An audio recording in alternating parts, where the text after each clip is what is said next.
The Health Insider, Quality of Life. Hai Insiders, pembahasan pada kali ini tentang obat sirup. Ada apa sih sama obat sirup ini? Apa benar berbahaya? Dilansir dari webindonesia.go.id, agar obat mudah dikonsumsi, sebagian obat dikemas dalam bentuk sediaan sirup manis. Bahan aktif obat seperti paracetamol atau amoksisilin trihidrat harus terlarut secara homogen atau merata serba sama di dalamnya. Untuk mencapai kondisi itu, diperlukanlah jenis pelarut penguat. Yang umum digunakan pada industri farmasi ialah propilen glikol atau polyethylene glikol, sorbitol, dan gliserin atau gliserol dengan volume yang besar. Yang kini menjadi persoalan adalah pelarut polyethylene glikol. Disinyalir kuat, bahan polyethylene glikol yang digunakan ini tercemar oleh bahan kotoran atau impurity yang berbahaya dan dalam jumlah yang jauh di atas ambang batas yang diizinkan.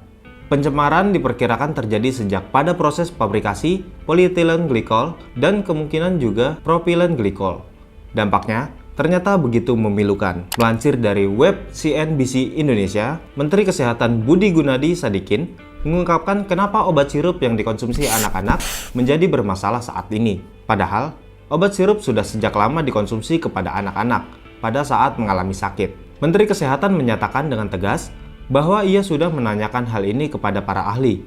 Kenapa obat sirup ini menjadi penyebab impuritis atau pencemaran yang mengakibatkan anak-anak mengalami gangguan ginjal akut progresif atipikal. Penyebab impuritis atau pencemaran ini, saya sudah tanya dengan para ahlinya, paling besar penyebabnya adalah dari bahan baku. Jadi kalau kita ingin melihat kenapa sekarang begini, dulu tidak, kita sudah berkoordinasi dengan BPOM untuk melihat apakah ada perubahan dari jenis, tipe, atau juga asal dari bahan bakunya.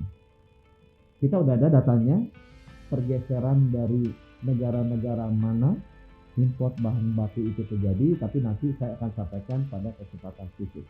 Tapi kalau pertanyaan kenapa dulu enggak, sekarang iya, ini memang sangat tergantung terhadap bahan bakunya. Dampaknya ternyata begitu memilukan, menyatakan bahwa per Jumat 21 Oktober 2022, ada 241 anak-anak yang menderita gangguan ginjal akut, yang sebagian berkembang menjadi gagal ginjal akut, atau atypical progressive acute kidney injury. Gejala gagal ginjal yang terjadi tidak mempresentasikan penyakit ginjal yang lazim, seperti akibat diabetes atau kecanduan obat-obatan keras dosis tinggi. Gejala akut kidney injury itu muncul di 22 provinsi di Indonesia dan menimbulkan 133 kasus kematian pada anak-anak. Badan Pengawas Obat dan Makanan atau BPOM pun bertindak dengan melakukan pemeriksaan kepada obat-obat kemasan sirup. Hasilnya, ditemukan kepastian bahwa 5 produk obat sirup mengandung cemaran etilen glikol yang melampaui ambang batas ditentukan.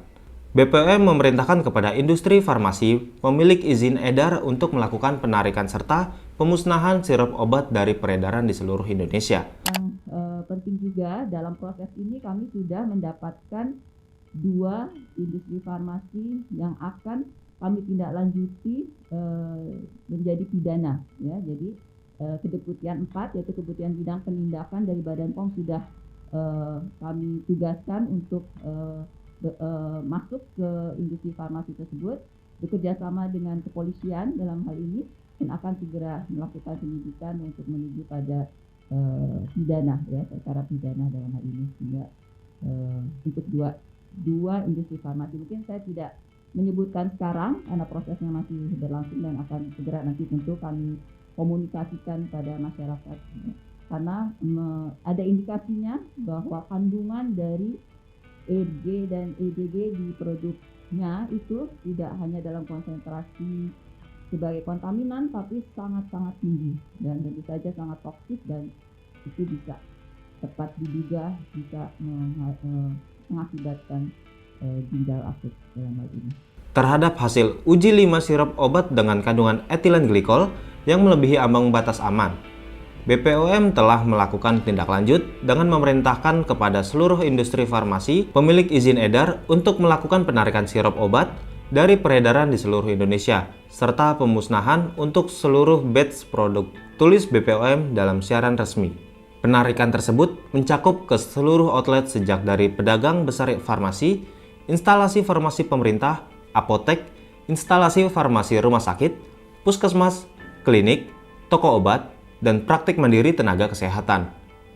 Tak ada pengecualian, sirup obat yang diduga mengandung cemaran etilen glikol dan dietilen glikol jauh di ambang batas aman atau tolerable daily intake adalah yang mengalami cemaran EG dan DEG yang sebesar 0,5 mg per kilogram berat badan per hari.